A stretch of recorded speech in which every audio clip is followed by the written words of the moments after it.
Ya. Y en lo que nos vamos a fijar hoy día es en el tratamiento con altas temperaturas exclusivamente. Entonces, ¿usted conoce la autoclave? ¿Sabe cómo funciona? ¿O la pasteurización, Kevin? La pasteurización es cuando se calienta la leche para tratarlo de las bacterias. Para eliminar las bacterias. ¿Y este tratamiento en qué consiste? En un aumento de la temperatura. ¿Y qué temperatura? ¿Sabe? ¿Tiene una idea? Sí, son como, no sé si son como 67 más o menos. Es en torno entre 60 y 70 grados, hasta 75. Sí. Escaldado o pasteurización, dependiendo del equipo que tienes. Habitualmente se hace en húmedo. Y a través del control de la temperatura se pueden eliminar los microorganismos debido... ¿Por qué se eliminan los microorganismos a alta temperatura? ¿Por qué es un tratamiento de eliminación de microorganismos trata a altas temperaturas en torno a los 70? ¿Qué le pasa a los microorganismos a altas temperaturas? Se van reduciendo su cantidad, se van eliminando. ¿Pero qué le pasa si yo tengo una célula enterita con su pared? Si una gran positiva, si una gran negativa, con su pared y su membrana externa. Y yo empiezo a aumentar la temperatura. ¿Qué le pasa a la célula? Empiezan a moverse y romper esas capas. Exactamente. Lo que ocurre. No sé qué le está ayudando ahí, muy bien. Comienzan a moverse las moléculas. ¿Ya? La temperatura permite el movimiento de las moléculas y eso finalmente llega a que se rompan ciertas interacciones, incluyendo las bicapas lipídicas. Esto es importante entenderlo porque hay microorganismos que pueden adaptarse a las altas temperaturas. O sea, no todos los microorganismos aguantan los mismos extremos de temperatura alta, ni tampoco las bajas. Entonces, hay adaptaciones que algunos microorganismos muy particulares tienen y que le permiten resistir a altas temperaturas.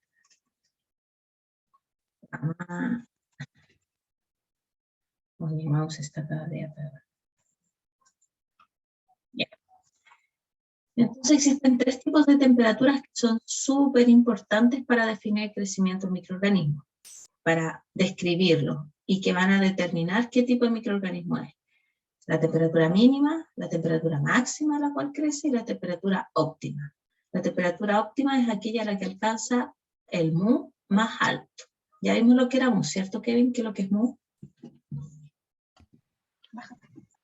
Lo que incrementa una molécula en una unidad de tiempo.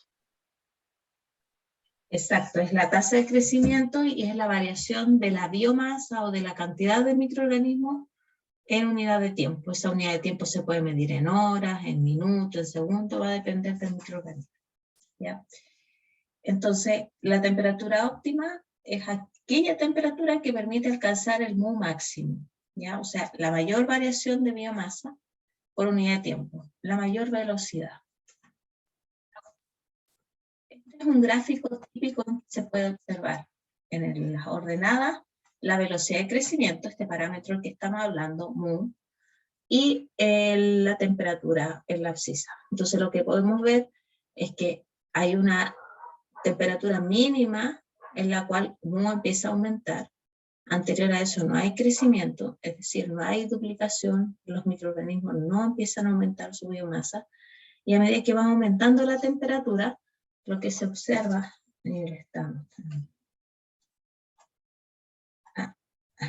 a medida que aumenta la temperatura, mu va aumentando hasta que llega a un punto máximo, de máximo valor de mu, es decir, de máxima velocidad o tasa de crecimiento, que se alcanza a una temperatura determinada y esa temperatura es definida como una temperatura óptima. Posterior a eso, a medida que aumenta la temperatura, mu disminuye rápidamente, es decir, no hay crecimiento. La vida es súper diversa y tenemos microorganismos que describen distintos tipos de esta curva y se pueden clasificar, ordenar o definir en función de su comportamiento en la temperatura. Tenemos los mesófilos. ¿Qué son los mesófilos, Kevin? ¿Cómo, profe? ¿Qué son los mesófilos? Hay que poner atención en los mesófilos cuando se trabaja en el área de alimentos. ¿Por qué? ¿Qué son los mesófilos? Oh, no me acuerdo. Los mesófilos son microorganismos cuya temperatura óptima de crecimiento es en torno a los 37, entre 30 y 37 grados. Es decir, crecen muy bien dentro de nuestro cuerpo. Casi todos los patógenos están en ese rango de temperatura, ¿ya?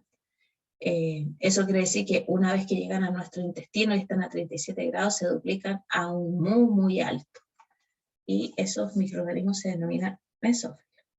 Sin embargo, hay microorganismos cuya temperatura óptima de crecimiento es baja y describen este tipo de curva. Y al revés, hay microorganismos cuya temperatura de crecimiento es alta. No quiere decir que a bajas temperaturas no crezcan, pero lo hacen a menor velocidad o a menor tasa. Y que en entornos, por ejemplo, si yo tengo un termófilo contaminando leche, hacer un tratamiento a 60 grados, en realidad lo único que estoy haciendo es como un spa para el microorganismo. Está súper bien a esa temperatura, ¿ya? Ahora, no todos los microorganismos tienen esta capacidad porque no todos aguantan esta vibración que existe en las moléculas para poder resistir. Entonces, ahí vienen las adaptaciones que deben tener los microorganismos para estas temperaturas. Y están descritas aquí. Tenemos adaptaciones a altas y a bajas temperaturas. A altas temperaturas las enzimas son termoestables. De alguna manera permite mantener su estructura a pesar de que hay vibraciones en el medio externo y que podrían hacer que esta estructura se desarmara. Una forma de lograr eso es generar enlaces, interacciones dentro de la molécula más fuertes, como puentes de azufre o de hidrógeno, y otra forma muy sencilla es aumentar la hidrofobicidad. ¿Qué es la hidrofobicidad, Kevin? ¿Te acuerdas?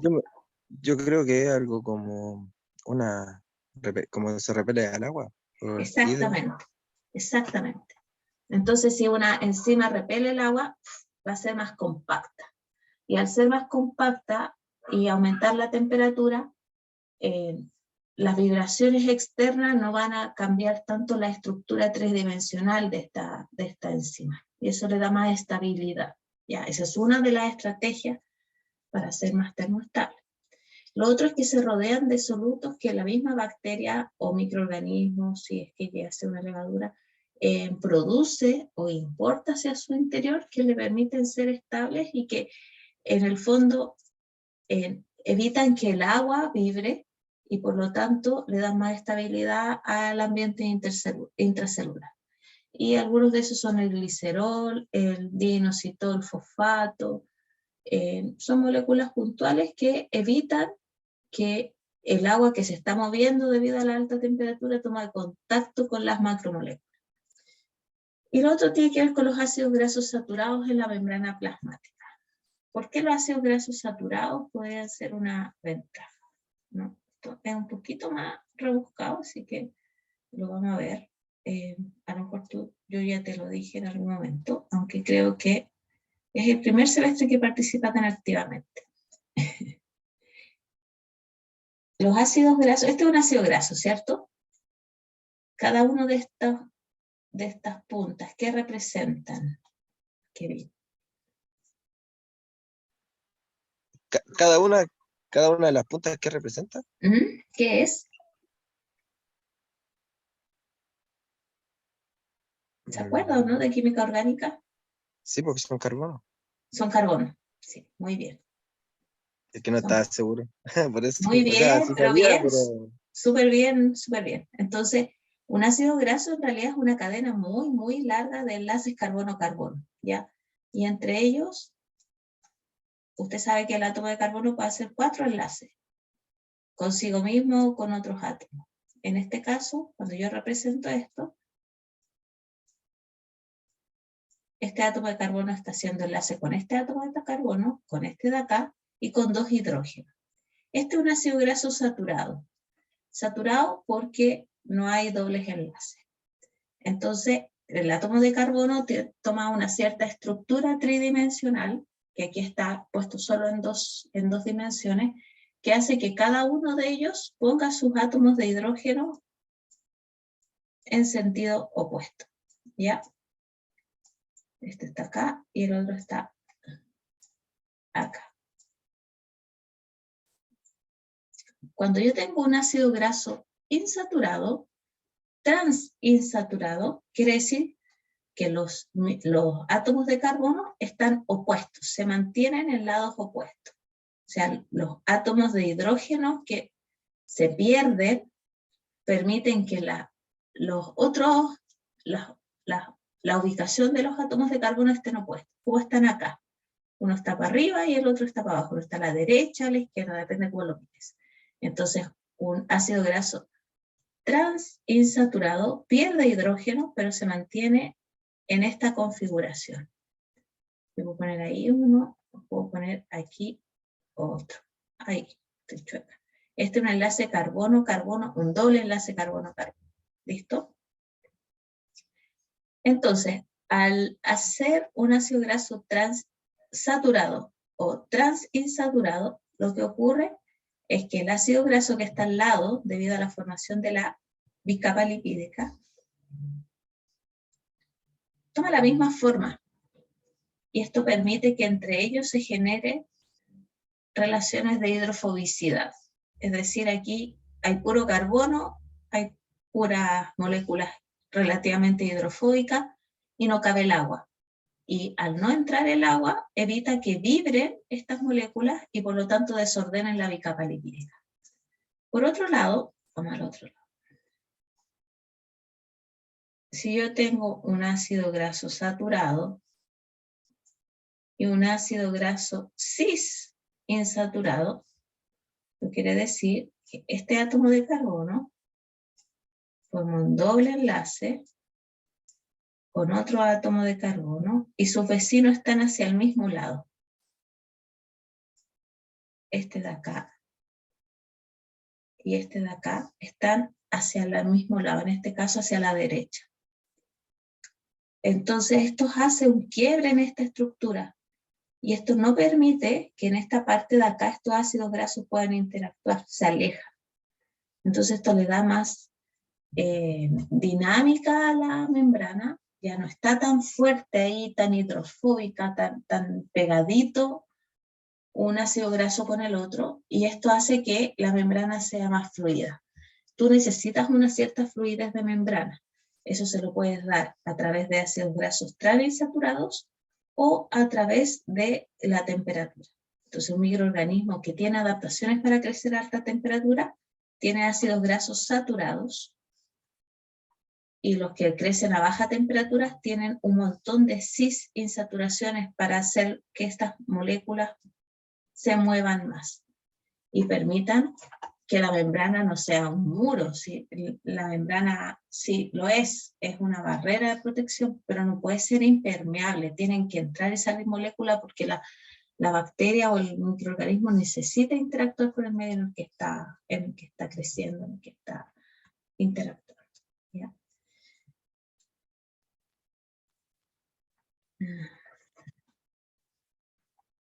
Va a demorar un poquito, voy a borrar todo.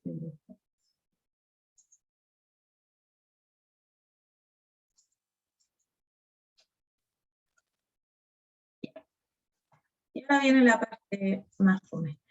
Entonces, un microorganismo, cuando está expuesto a altas temperaturas, describe una curva como la que estamos viendo en la figura 1, que está escrita ahí, que es muy similar a la etapa de muerte de un microorganismo, ¿ya?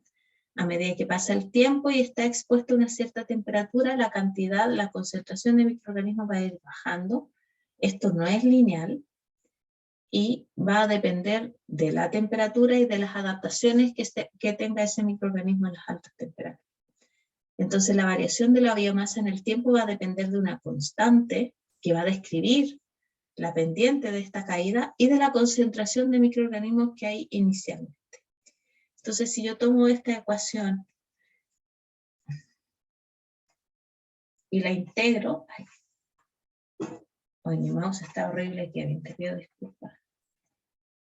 Tenemos esta ecuación de acá, y si le aplico logaritmo natural para linearizarlo, tenemos esta ecuación de acá, donde Kd es la constante que describe la degradación térmica del microorganismo o de cualquier molécula, no solamente los microorganismos. Cualquier molécula puede tener su constante de degradación térmica. Entonces yo puedo graficarlo de distintas maneras, porque esta curva así, con esa forma, es muy difícil de trabajar. Entonces si yo aplico logaritmo natural, puedo linearizarla, ¿ya? Una vez que tengo una ecuación exponencial, la puedo linearizar aplicando logaritmo natural, y de esta manera, evidentemente aquí hay una constante, y esa constante, que es la pendiente, nos va a describir la degradación térmica del microorganismo, ¿ya? Mientras más tiempo pase a una cierta temperatura alta que afecte la viabilidad del microorganismo, la relación entre la cantidad de microorganismos que tengo en ese tiempo y la cantidad de microorganismos que había al principio va a ir disminuyendo. Y eso quiere decir que yo estoy degradando esa molécula o microorganismo. Y un mismo microorganismo va a tener distintas curvas de degradación térmica dependiendo de la temperatura. Entonces, esta curva está a mayor o a menor temperatura que la T3. Esta, la T1 respecto a la T3. Kevin, no me abandones. ¿Cómo, profe? Estas tres, en el gráfico que está acá abajo, estas son tres curvas de degradación térmica, ¿cierto? Sí. Entonces, ¿cuál temperatura es más alta, la 1 o la 3? Está escrito ahí arriba. La 1. La 1, ¿cierto? ¿Por qué? ¿Cómo sabe eso? Ya está escrito ahí arriba, pero ¿por qué? Si ve la curva nada más, ¿por qué la 1 es más alta? Porque tiene menor pendiente igual. Tiene aparte... mayor pendiente. Tiene mayor pendiente, ¿ya? Mientras más cerca a lo paralelo al eje está, la pendiente es mayor, ¿ya? Sí.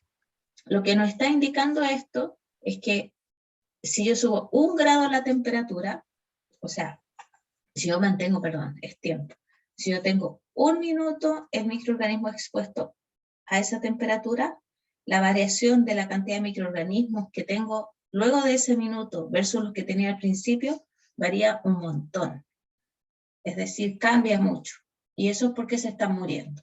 Entonces, mientras mayor sea la temperatura, más pendiente va a haber, y por lo tanto la constante de degradación va a ser más alta. Y otra cosa que es importante es que esto se usa mucho para definir los sistemas de esterilización, no solo en el área de alimentos, también en el área médica.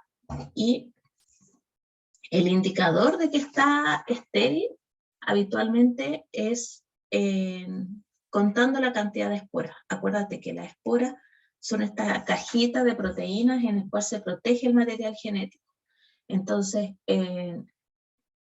son súper resistentes a muchas condiciones, incluyendo la temperatura. Entonces, si yo soy capaz de eliminar las esporas, soy capaz de eliminar todos los microorganismos que crecen en forma vegetativa, ¿ya? Entonces, es un importante indicador.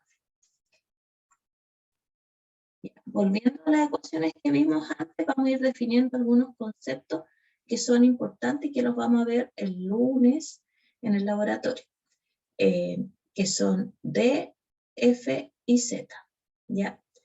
Entonces volvemos a la misma ecuación anterior, donde la variación de la biomasa en el tiempo depende de una constante, que va a ser esta pendiente que vimos en las curvas, y de la cantidad de microorganismos que hay inicialmente.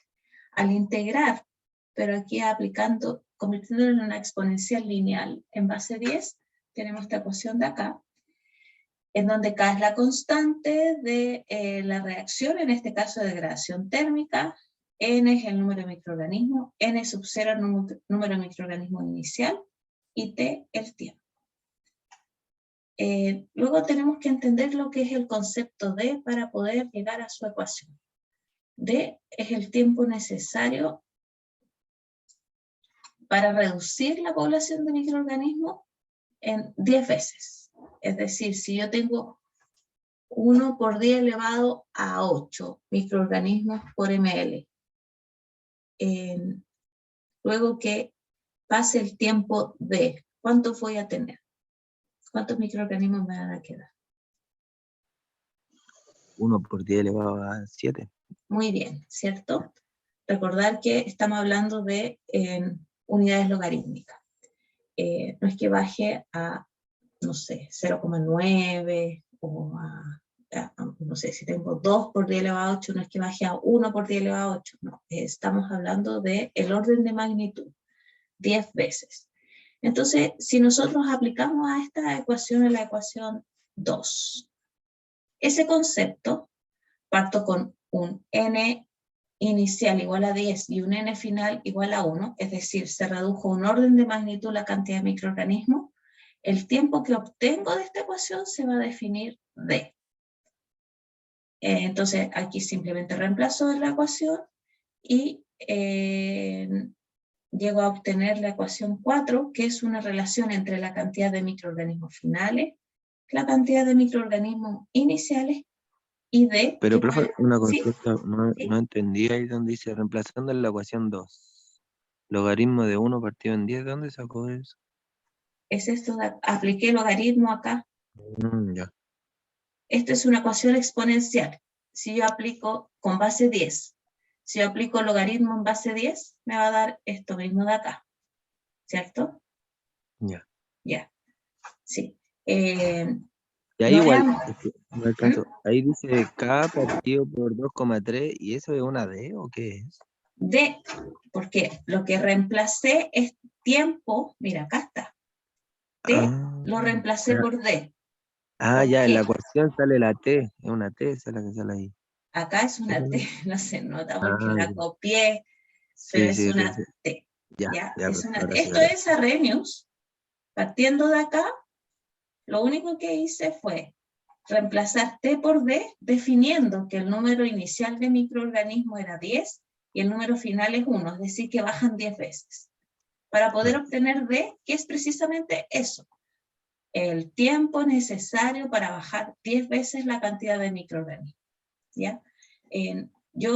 A mí me gusta mostrar las deducciones y no pasarles solo la ecuación, porque en realidad esta ecuación, que parece súper complicada, se simplifica un montón cuando uno ve conceptualmente lo que se hizo, y además te queda en tu mente inmediatamente la definición de D, o por lo menos en mi mente. Para mí es más fácil así.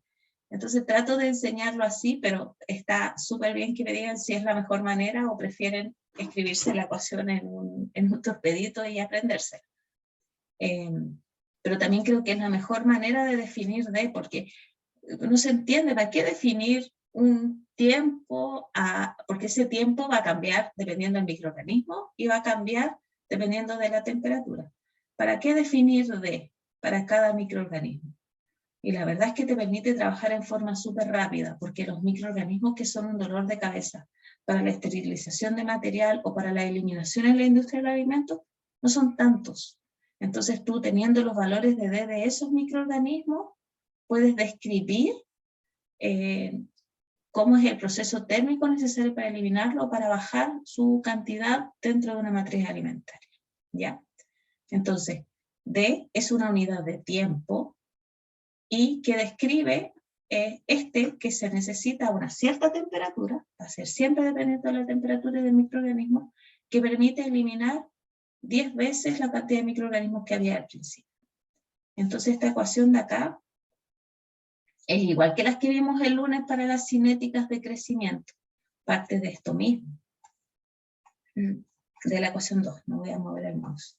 No puedo. Entonces es mucho más fácil entenderlo. Ya. Perdón. Ya. Entonces, perdón, lo que acabamos de ver es una medición de tiempo, se define como el tiempo de reducción decimal y es el tiempo necesario para bajar la cantidad de microorganismos en una unidad logarítmica a una temperatura dada. Y nos permite, esta definición y la ecuación que vimos anteriormente, nos permite calcular a distintos tiempos cuántos microorganismos nos quedan. Entonces, si yo estoy, no sé, poniendo una empresa de leche y yo quiero pasteurizarla, pero quiero ahorrar dinero, entonces no quiero ponerla 10 minutos a 75 grados. El principal patógeno que contamina la leche es un microorganismo que tiene una constante D definida. Entonces yo voy bajando la temperatura para definir el tiempo al cual que yo necesito tratarla para eliminar, no sé, la cantidad de microorganismos que yo sé que habitualmente está en esa leche. Nos permite en realidad hacer un montón de juegos, determinar el tiempo, determinar la cantidad de microorganismos que me quedan después del tratamiento, y también puedo hacer variaciones de temperatura y voy a tener distintos D, y eso nos va a permitir calcular Z. Entonces, volviendo al gráfico de acá, que está aquí, que no es muy bonito, lo que podemos ver acá es el mismo gráfico anterior, el logaritmo del número de los sobrevivientes y el tiempo de tratamiento. Esto está linearizado, entonces vemos que se comporta como una recta, y lo que es D, aquí en el gráfico, uno lo puede obtener de acá del gráfico, es en el eje de la abscisa, es el tiempo necesario para disminuir la cantidad de microorganismos una unidad decimal. Aquí pasamos de 1 por 10 elevado a 5 a 1 por 10 elevado a 4. Entonces el tiempo necesario que hay en la intersección de estos ejes es D. ¿Cuánto sería D en este gráfico, Kevin?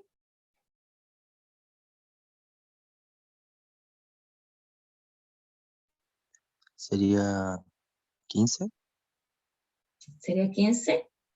¿Seguro? o 10, 10. ¿Por qué 10? porque aquí dice que va desde el tiempo de tratamiento fue de 10 minutos hasta los 20. Claro, es la diferencia entre 20 y 10, ¿cierto? Y en ese tiempo yo tengo la disminución de una unidad logarítmica. Muy bien, eso es importante poder deducirlo de un gráfico. Ya. Entonces, la constante velocidad de una reacción, esto ya es más general y lo podemos aplicar, como te decía antes, no solamente a microorganismos, sino también a moléculas. Es dependiente de la temperatura, ya que la energía cinética depende de ella. La energía cinética tiene que ver con el movimiento de las moléculas. La relación entre K y la temperatura está dada por la ecuación de Arrhenius, que es la que está ahí descrita, que es básicamente lo mismo que hemos estado viendo, pero aquí está asociado a la temperatura también, y a las constantes de gas. Entonces, partiendo de la ecuación de Arrhenius, que es la primera que está acá, tenemos que el logaritmo de la constante es igual al logaritmo de la concentración por la energía de activación, partido por 2,3. Este 2,3 porque es una ecuación exponencial y la linearizamos en base al logaritmo en base 10, esos son logaritmos en base 10, y por 1 partido por t, ¿ya? Y esto es igual para cualquier temperatura, va a dar lo mismo, lo único que va a cambiar es la constante y la temperatura. La de arriba y la de abajo son la misma ecuación, lo único que cambió fue la temperatura de T1 a T2, y las constantes también cambiaron, ¿ya? ¿Esto qué nos va a permitir? Lo único que estoy haciendo con esto es tratar de relacionar estas dos temperaturas para poder saber cómo se relacionan al cambio de temperatura. En D nosotros veíamos a una sola temperatura cómo se comportaba la biomasa. Ahora lo que queremos ver es cómo este biomolécula o microorganismo se comporta a 2 temperaturas distintas. Entonces eso lo describe la ecuación de Arrhenius, que son las que están ahí arriba. Que en realidad lo único que hizo fue reemplazar K1, K por K1 y T por T1, o por K2 y T2. Entonces cuando se relacionan estas dos ecuaciones, se obtiene esta ecuación gigante que está acá. Bueno, más abajo. ¿Por qué no me funciona una cosa? Acá abajo. Y la diferencia entre esta ecuación y esta acá abajo simplemente es ir acomodando. Acá factorizó por energía de activación, partió por 2,3 por R, ¿cierto? Entonces me quedó que eso por la diferencia de tiempo, por multiplicado por 1 partido por la diferencia de tiempo, es igual a la relación entre las constantes de ambas temperaturas. Ahora, la constante de degradación va a ser igual a 2,3 partido por D. Eso está definido por la ecuación de Arrhenius. Entonces, si lo reemplazamos en la ecuación anterior,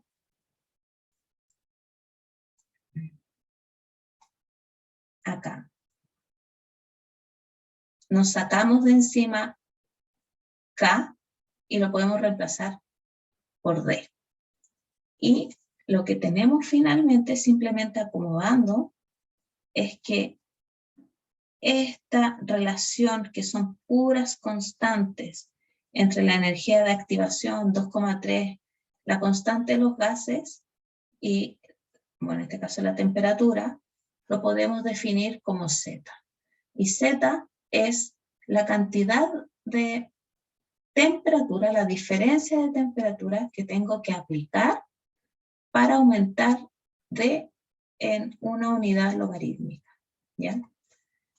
Entonces es una relación un poco extraña. Yo habría definido algo más sencillo, pero la verdad es que te da un montón de juego para poder generar tratamientos de eliminación de microorganismos.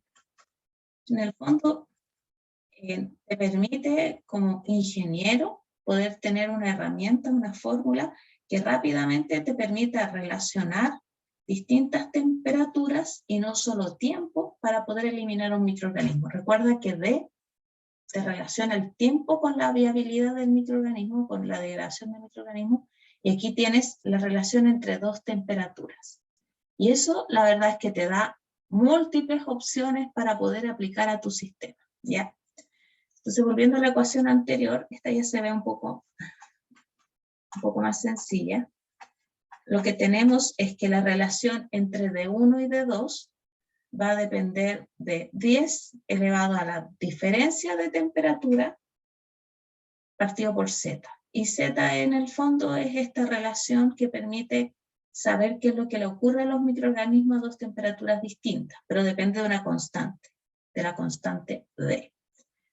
Entonces, el valor de Z es el cambio de temperatura que se requiere para modificar D en un factor de 10, ¿ya? Entonces acá de nuevo hay un gráfico.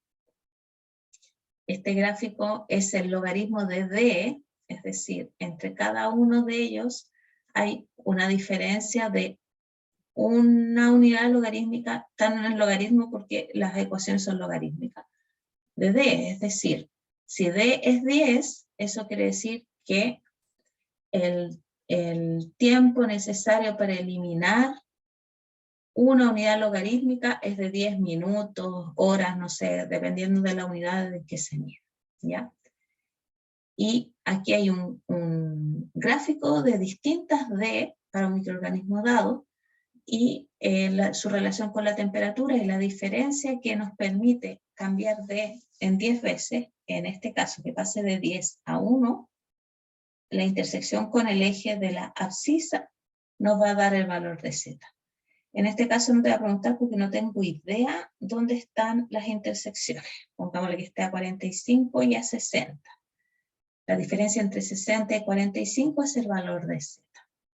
Entonces ahora, como te decía, tenemos otra ecuación, que es esta que está acá, y que en forma exponencial es esta que está acá, son las mismas ecuaciones, que nos permite tener una relación entre dos temperaturas distintas.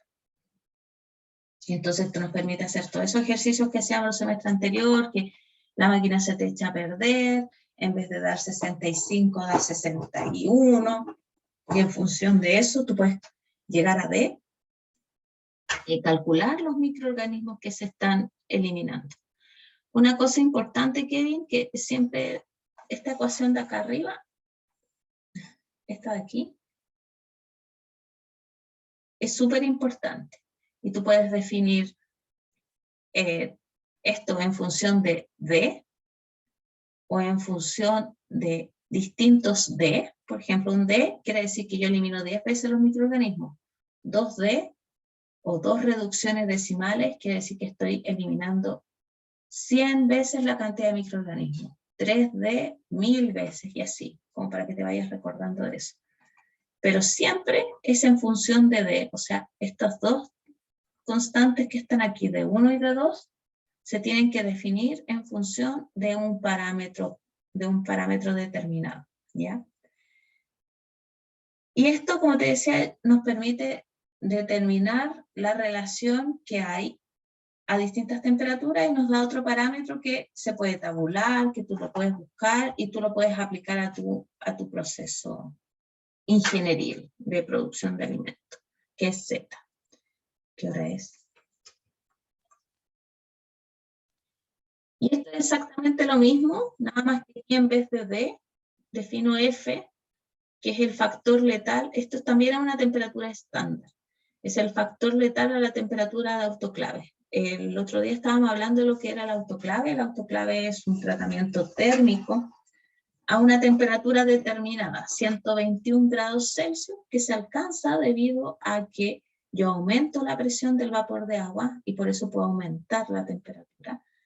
Y cada estructura, cada macromolécula y cada microorganismo tiene una cierta capacidad de tolerar esta temperatura y su relación con esa temperatura o el tiempo necesario para aplicar la reducción decimal a esa temperatura se define como F. Es como un estándar, ¿ya?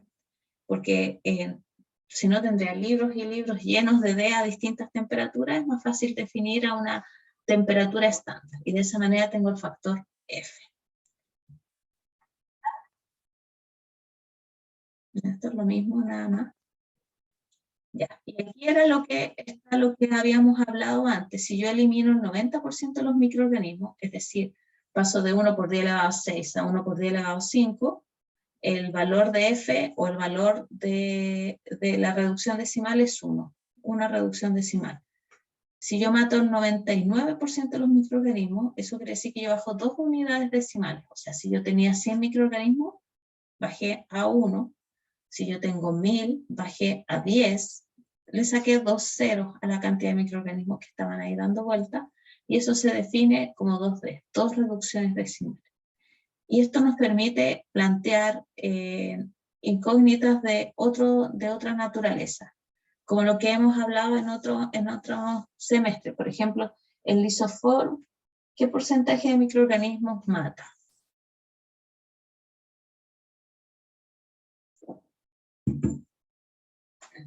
A ver, veamos.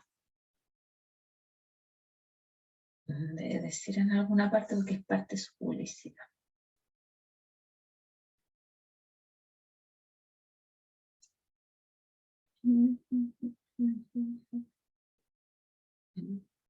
No sale.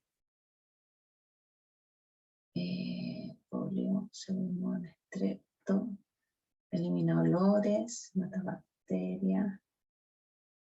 ¿Y usted no se acuerda cuánto dice que mata en el comercial? 99,9 parece. Ya, bueno, si mata el 99,9, quiere decir que baja 3 unidades decimales. Entonces, si yo tengo 1 millón de microorganismos por gramo en un alimento y aplico un producto, un tratamiento que mata 3D, ¿con cuánto me quedo luego del tratamiento?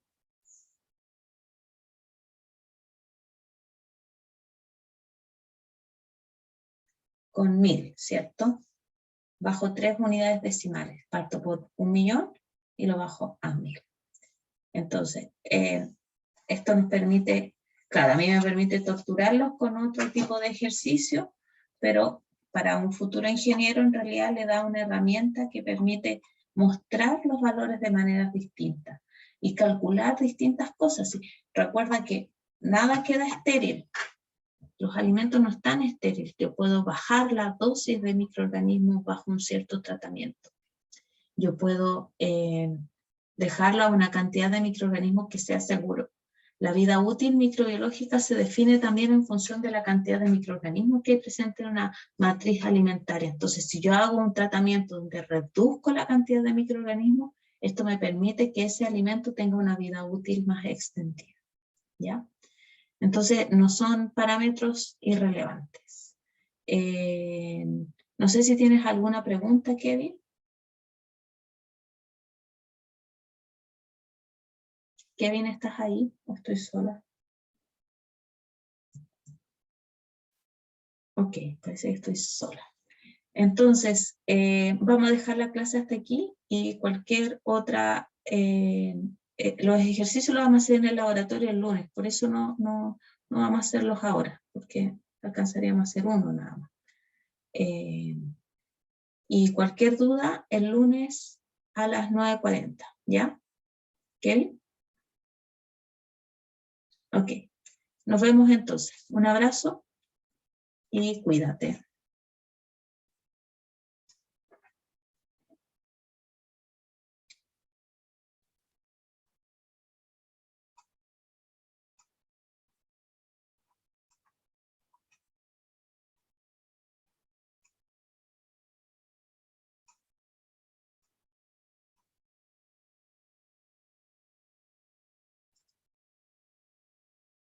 Ujú.